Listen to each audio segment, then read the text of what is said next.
Sampurasun Barai Cakra. Sebelum dongengnya dimulai, jangan lupa subscribe, tekan tombol lonceng, terus ditunggu juga nih like dan komennya.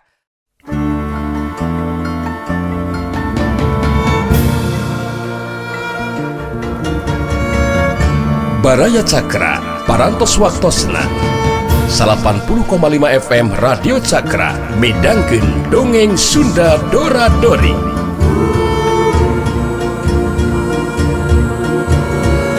Simkuring sapara kanca ngahaturkeun wilujeng ngadangukeun.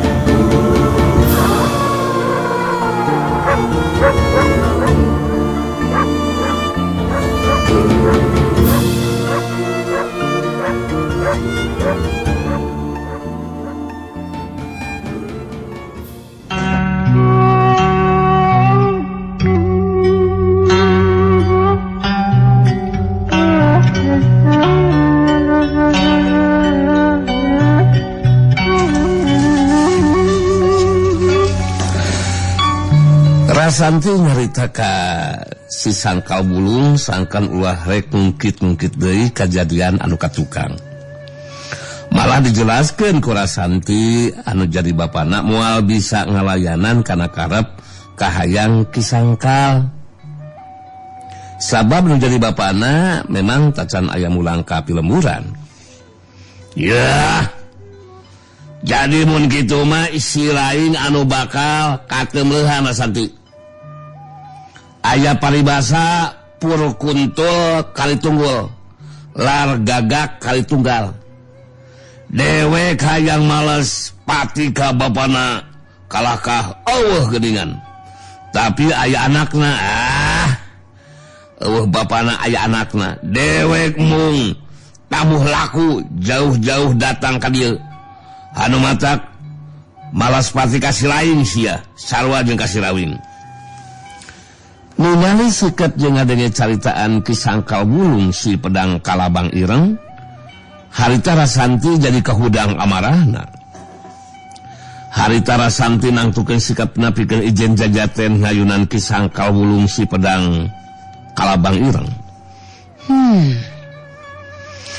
Andika boga karep hayang ngabinasakeun diri kuring mun kitu banyak ki sangkal bulung. Hei, keur si Rasanti moal make kudu ngarasa seberhate pikeun ngayonan diri Andika. Dinu lega tarungna sia. Hayat! Rasanti ngajoemat muru ka tempat anu lega. Ki sangkal bulung ngajoemat nuturkeun, duanana ting joemat muru ka tempat anu lega. Dua jirim anu pahareup-hareup sandika jeung anu sajena pada musirkeun perhatianana ka tempat lumangsungna tarung. Ki sangkal bulung langsung mesat pedangna, serebret. Kaayana beda pedang anu jeung beda jeung pedang anu sejen. Lain ngagurilap tapi pedangna hideung meles samu anu herang. Rasanti mesat pedang tadi putih senjata andalanana. Seret barasat. Rasanti sayaga diri ngawangun pasangan. Ya, pedang si lain pamorna memang hebat oge Rasanti. Nandakeun lain pedang samarangan. Sarua jeung pedang kalabang ireng anu digunakeun ku dewek. Sabab ieu pedang dewek ge lain pedang samarangan ya. Salila dewek makalangan di dunia kajabaraan, tacan aya pakarang atawa senjata lawan anu mampu ngimbangan keampuan pedang kalabang ireng. Anu matak pedang silaing bakal potong sia. Mangsa bantok jeung ieu pedang dewek mah. Urang mimitian tarungna tadah panajang dewek Rasanti.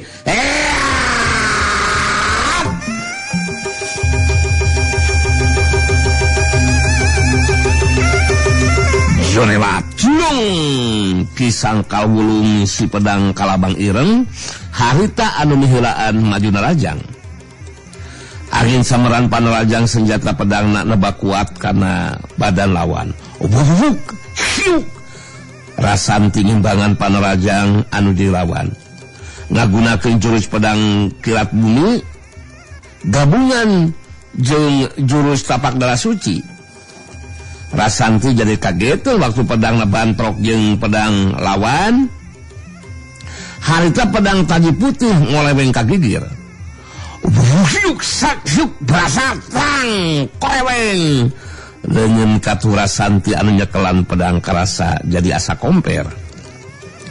Nandakeun tanaga lapisan Kisangkal Wulung leuwih kuat. Kitu deui dina kacepetan parobahan tata gerakna dina mindahkeun sasaran panarajangna jadi ancaman anu ngabayakeun nu jadi lawan. Rasanti gancang ngarobah cara tarungna. Jurus pedang taji putih dikombinasikeun jeung jurus pedang kilat bumi. Tapi tata gerak jurus pedang digunakeun ku Rasanti bangun anu geus bisa kabaca ku nu jadi lawan. Ngajadikeun setiap panarajangna bisa dibendung ditakis ku pedang lawan. Syuk berasak wuk tang. Syuk berasak wuk tang. Koleweng. Pedang Rasanti ngoleweng di kagigir mangsa bantrok jeung pedang lawan. Dina hiji kasempetan anu hade. Sanggeusna dua pedang bantrok deui. Harita Rasanti bisa ngasupkeun panarajang dampal leungeun kencana anu ngagunakeun jurus tapak darah suci. Sakyuk tebet sus. Rasanti jadi kageteun. Sabab waktu panarajang dampal leungeun kencana dina jurus tapak darah suci ngahantem kana dada lawan, harita bangun taya pangaruhna pikeun Kisangkal Wulung. Rasanti ngagajel ka tukang terus mancuhkeun tangtunganana. Yeah.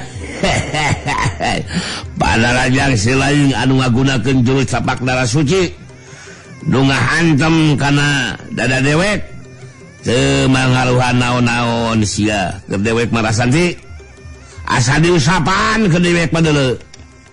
Jurus anu digunakeun ku silaing moal aya naonan digunakeun keur tarung ngalawanan dewek mah Rasanti.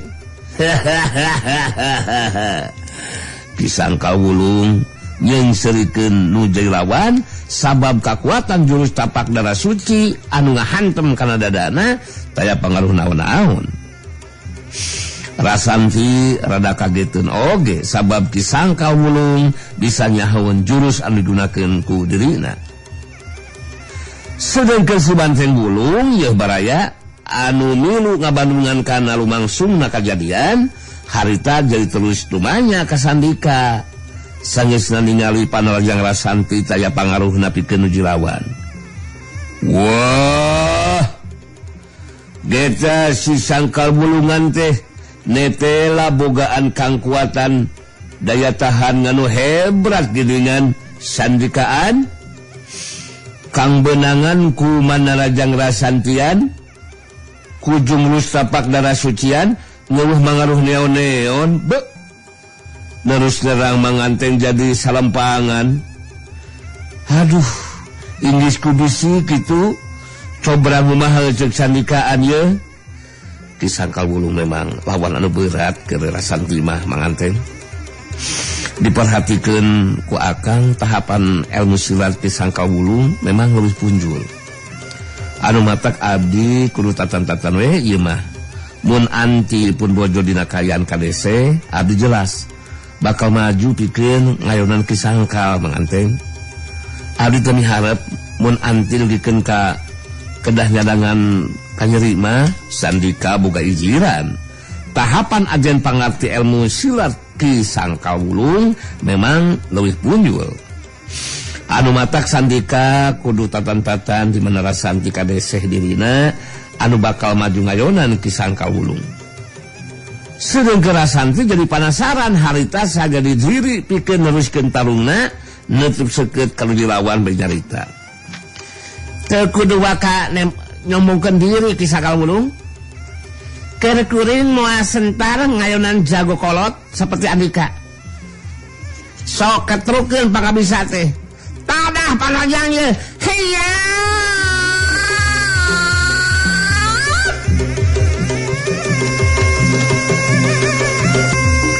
jorelat Rasanti miheulaan maju nerajang. Tapi seperti tadi wae, setiap bantrokan senjata pedang Rasanti ngeleweng kagigir, syuk berasak, wuktang, koleweng. Geseh waktu sababara detik tisanggeusna 2 kali lumangsung bantrokan 2 pedang, harita Rasanti ngasupkeun deui panarajangna dampal leungeunna atau dampal leungeun kencana kana dada lawan. Sok cebetus. Tapi geseh waktu sababara detik harita leungeun kenca kisangkal wulu ngahantem kana kekemplong lawan. Sok deseu. Rasanti gero kaget bari nahan ka nyeri. Saterusna ngabangkieu mundur sabala lengkah ka tukang.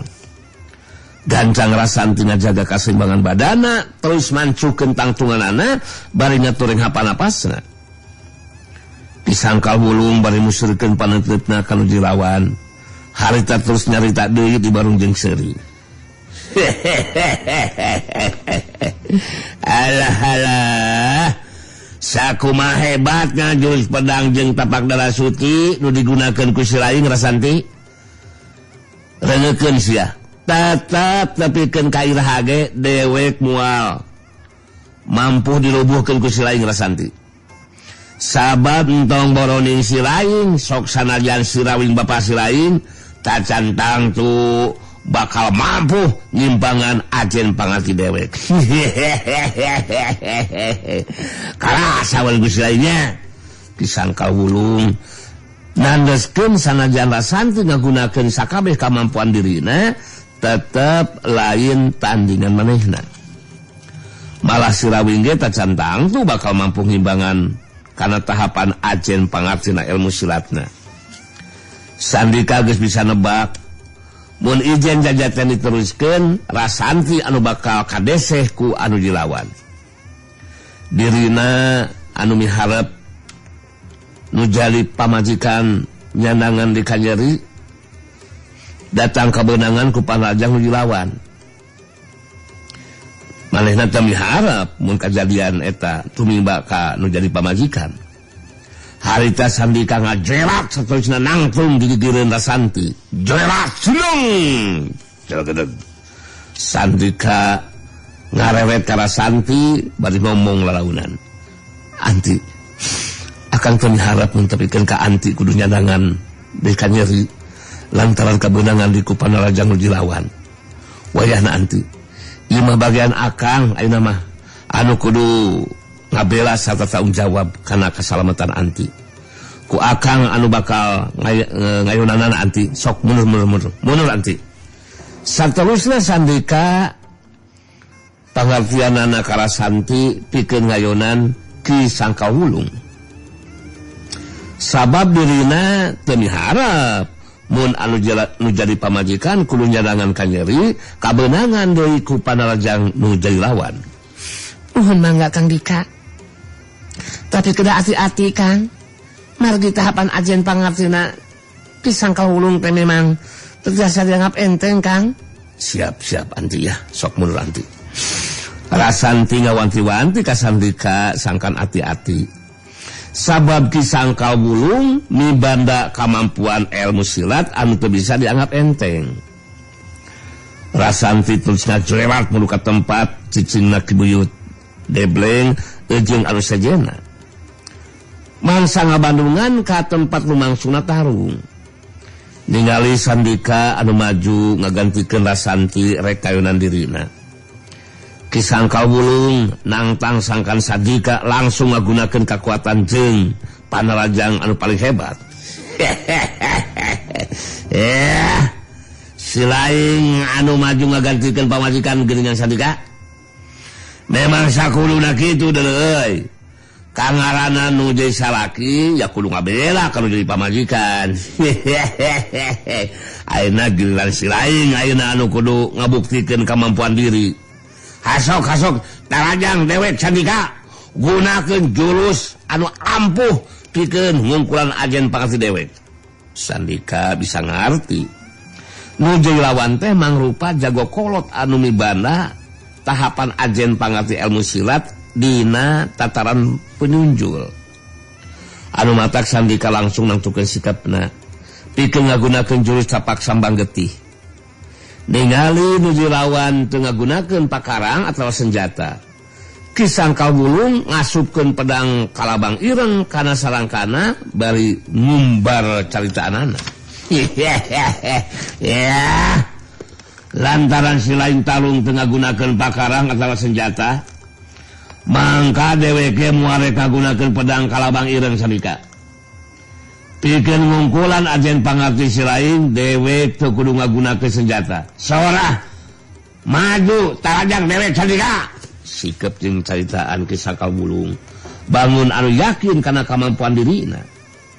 Pikeun ngungkulan nuju lawan dirina muare kagunakeun senjatana. Sabab Sandika ge teu ngagunakeun senjata.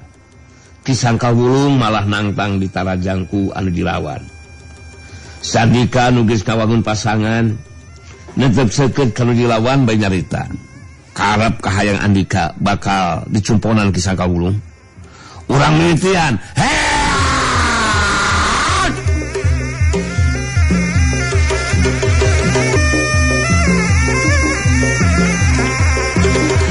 jorelat cilung Sandika nyumponan panangtang lawan harita miheulaan maju narajang.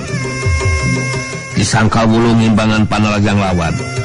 Panarajang Sandika anu geus ngagunakeun jurus tapak tambang getih harita dibenung ku Ki Sangkawulung keduk gas. Bantrokan kekuatan tenaga lapisan ngaliwatan dengan masing-masing harita lumangsung.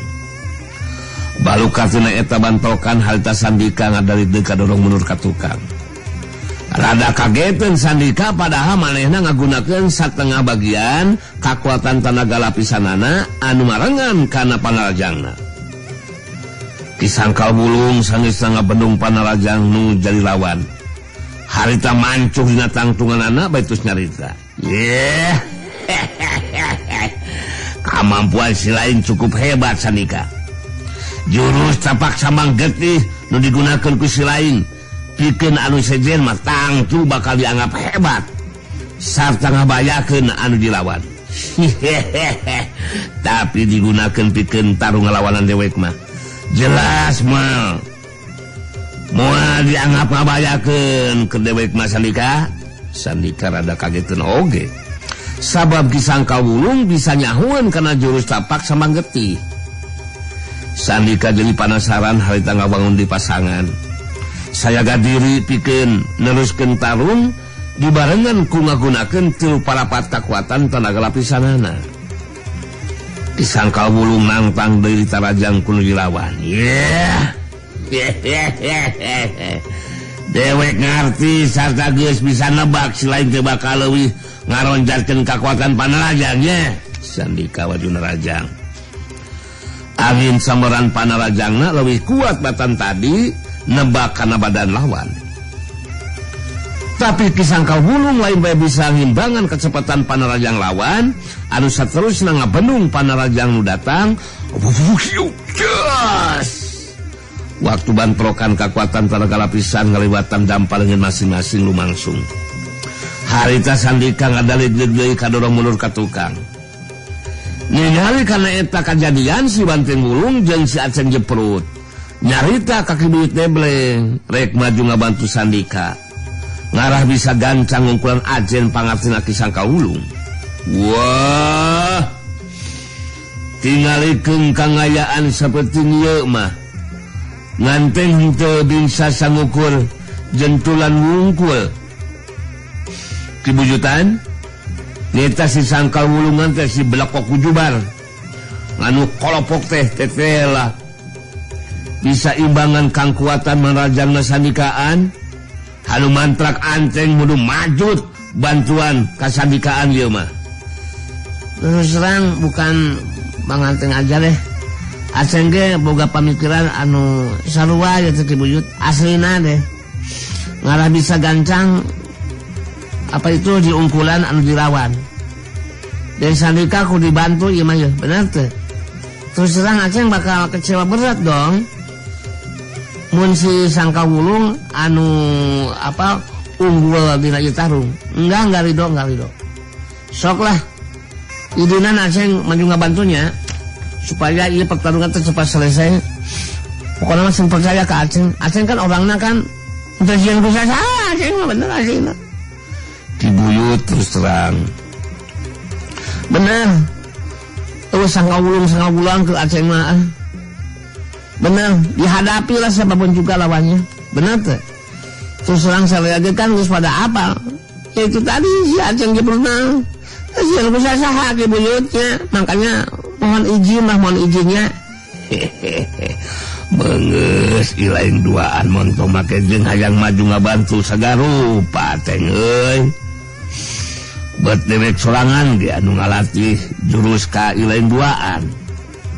Can kapikir maju ngabantu anu matak mun ilain duaan maju ngabantu malah bakal ngagokan ka si Surika, ngaganggu kana ruang gerak manehna dina ngagunakeun ilmu silatna.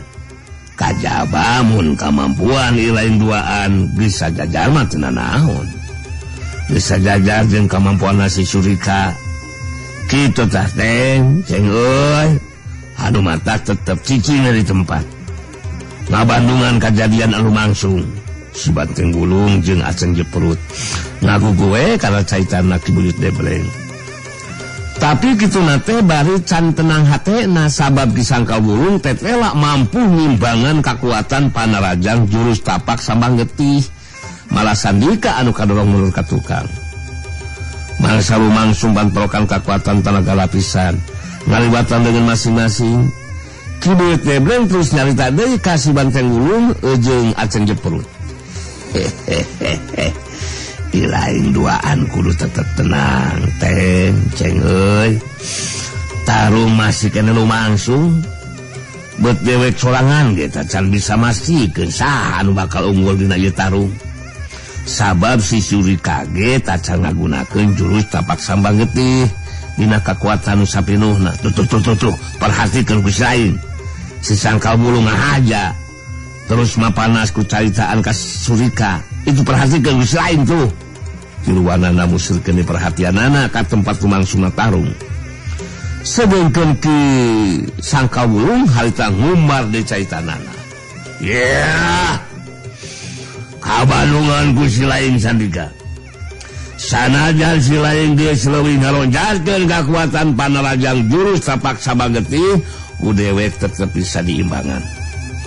Malah balukal bantrokan kekuatan kabuktian si lain anu kadorong mulur ka tukang. Eta kanyataan nandakeun jurus tapak sambang getih nu digunakeun ku si lain pamuhalan euy bakal mampu ngarubuhkeun dewek. Anu puguh mah si lain we anu bakal nubuhkeun ku dewek. Sandika caritaan dewek bakal jadi kanyataan euy. Sandika nyobaan nenangkeun hatena. Sangkan teu kapangaruhan ku caritaan anu dilawan. Kitu nate sabab Sandika boga pamikiran manehna masih kene boga kasempetan pikeun ngagunakeun jurus tapak sambang getih dina kakuatan anu sapinuhna. Bari musirkeun perhatian kanu dilawan, harita Sandika ngomong dina jur hatena.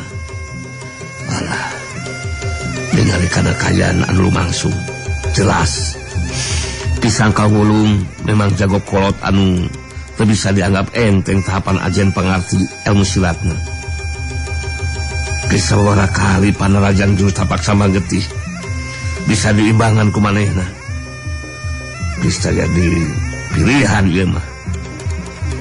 Kapaksa kudu ngagunakeun jurus tapak sambang getih dina kakuatan anu sapinuhna. Sandika nangtukeun sikapna pikeun ngagunakeun jurus tapak sambang getih dina kakuatan anu sapinuhna pikeun mungkas lumakuna tarung.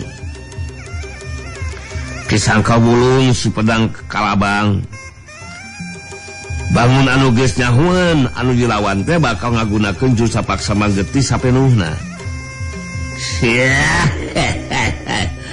Ku dewek geus bisa ditebak Sandika. Si lain teh bakal ngagunakeun jurus tapak sambang getih dina kakuatan nu sapinuhna. Sabab si lain boga pamikiran hayang mungkas lumakuna tarungnya. Tur aya dina kaunggulan. Tapi si lain kudu ngarti Sandika euy. Sanajan si lain ngagunakeun jurus capak samang getih dina kakuatan anu sapinuhna, pamohalan si lain bakal mampu ngarubuhkeun dewek Sandika. Andika tuh kudu waka mastikeun pungkasan tarung saha nu bakal unggul kisah kawulung. Anu jelas kuring boga kewajiban upaya sakuat tenaga pikeun ngabela diri. Saha nu nyaho kuring bakal mampu ngukulan ieu ajan pangarti Andika. Sandika ngawangun pasangan sagade diri pikeun nuliskeun tarungna. Kisah kawulung nangtang deui ditarajang ku anu dilawan. Hasok mentong asa-asa sering Sandika gunakeun cek dewek oge panarajang jurus capak samang getih dina kakuatan anu pinuh.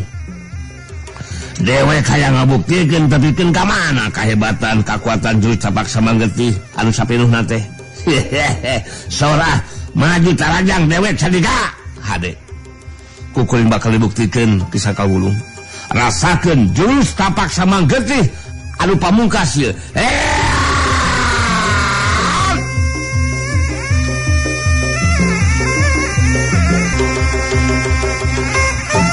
Jorelat Cilung Sandika maju naraja ngagunakeun jurus capak sambang getih dina kakuatan anu sapinuhna. Kisah kawulung supedang kalabang ireng ngabuktikeun kahebatan kakuatan elmuna.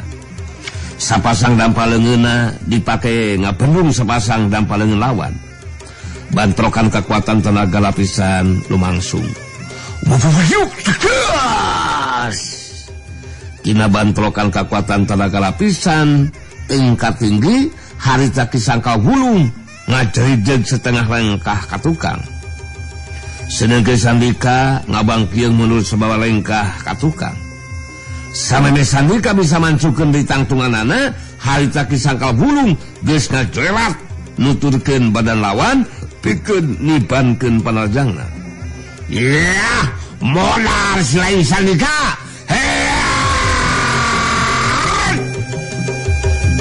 Tapi samemi panarjang kisah kawulung jadi kageteun sabab waktu jirimna ngajolelat harita aya jirim sejen anu ngajolelat sarta langsung narajang ka dirina.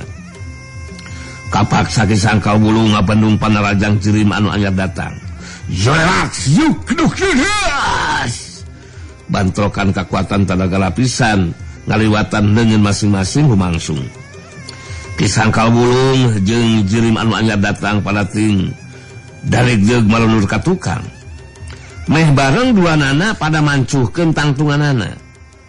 Kisah kawulung supedang kalabang masih kene kageteun ku jirim anu anyar datang anu geus mampu himbangan kekuatan tenaga lapisanana.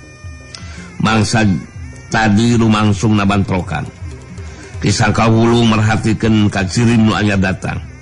Nyurikana pangawakanna mah jelas awewe, tapi beungeutna ditutupan ku cadar beureum.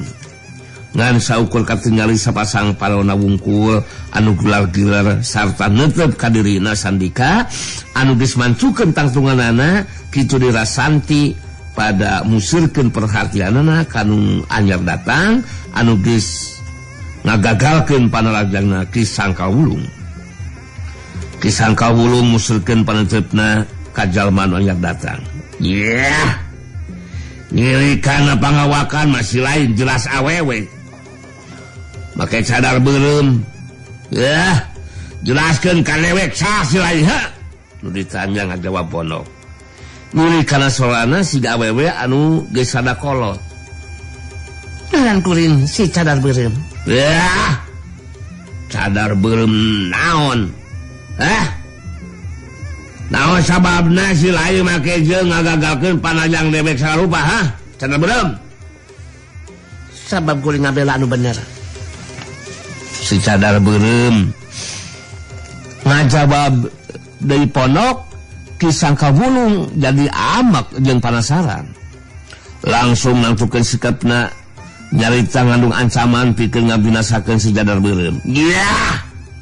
Si lain geus bosan hirup sia cadar beureum. Make jeung pipiun kana ieu masalah. Ulang ajar sia. dewek geus moal mana diampun kamang kalau kawasi lain saya sadar berem kurang ajar siap pipilun kana urusan dewek tak si sadar berem ngajawab di pondok bari seuri kuring siap pikeun tarung cangkar kehead sia nantang sia berepeng-lep tadah panajang ya sia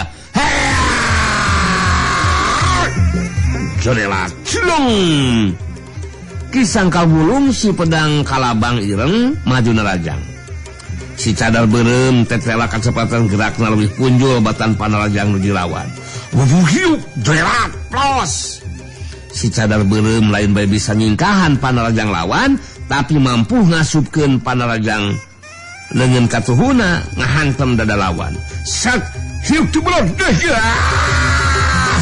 Jalah, siya kurang ajar. Alah, sangkal bulu ngagero kaget, bari nahan ka nyeri. Terus ngadaligdeg menurut sababara lengkah ka tukang. Gancang kisangkal bulu ngajaga kasaimbangan badana. Terus mancukeun di tangtunganana. Kisangkal bulu kerung, bari ngahulang sabab tata gerak ilmu silat. Si cadar beureum tetela leuwih cepat batan panarajang manehna. Sarta dadana karasa nyeri kebenangan ku panarajang lawan ngandung harti kekuatan tenaga lapisanana mampu nembus kekuatan ilmu watu galung anu ngalapis sakujur badana anu watakna teu ngarasakeun ka nyeri mangsa kebenangan ku panarajang lawan saperti keur waktu kebenangan ku jurus tapak sambang getih nu digunakeun ku Rasanti sarta mampu ngabendung kekuatan jurus tapak sambang getih Sandika. Kisangkal bulung jadi teu wani nganggap enteng kalau dilawan. Sabab kabuktian kekuatan panarajangna anu marengan atawa dibarengan ku kekuatan tenaga lapisan mampu nembus kekuatan ilmu walugaulung. Eta kekuatan ilmu watu galung.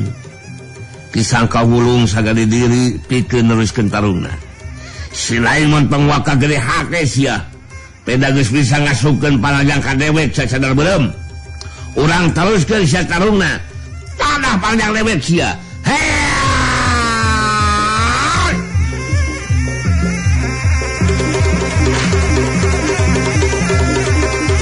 Jodelat celung kisangka wulung maju dina rajang kacepatan gerak jeung kekuatan panarajangna leuwih dironjatkeun.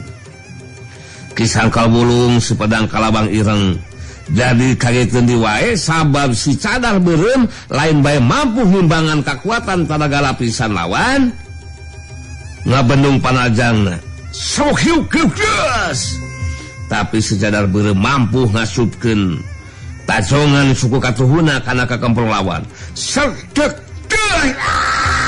setan aing kabenangan deui goblok aduh si berwekeng led aduh kisangkal bulu ngagero kaget bayi nahan ka nyeri ngadaligdeg mundur sabareng ka tukang tapi gancang ngajaga kasaimbangan badana terus mancukeun tangtunganana. Kisangka bulung jadi beuki kahudang amarahna sabab sapada harita geus 2 kali kabedangan ku panajang lawan. Harita nangtukeun sikapna pikeun ngagunakeun pedang kalabang ireng mangrupa senjata andalanana. Bari mesal pedangna terus ngawangun pasangan pikeun neruskeun tarungna harita kisangka bulung nutup seukeut keur lawan betus nyarita. Yeah. Si lain kudu nyaho sa sadar beureum. Ieu pedang kalabang ireng anu bakal digunakeun ku dewek. Geus loba ngakan korban deuleu. Satiap lawan anu tarung jeung dewek bakal ngajampana jadi bugang sia. Nampuyak sagede sia. Si lain anu bakal jadi korban binasa mani getih sia. Daya patempatan dia patempatan hasok kuna kisah jaga si lain sadar beureum kisangkang wulung naneskeun pedang kalabang ireng anu bakal digunakeun ku dirina mangrupa pedang anu geus lobangakan korban. Dina poe eta pedang netang tu bakal ngakan deui korban nyata secara beureum.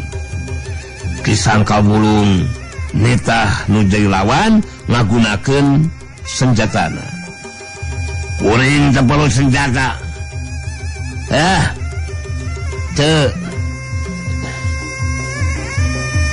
Kisang Kawulung asa dianggap enteng. Keur kuring disarua. Kuring teu perlu senjata. Ya, kurang ajar sia. Nganggap enteng ka dewek selain sadar beureum. Nya capek ka mana karep.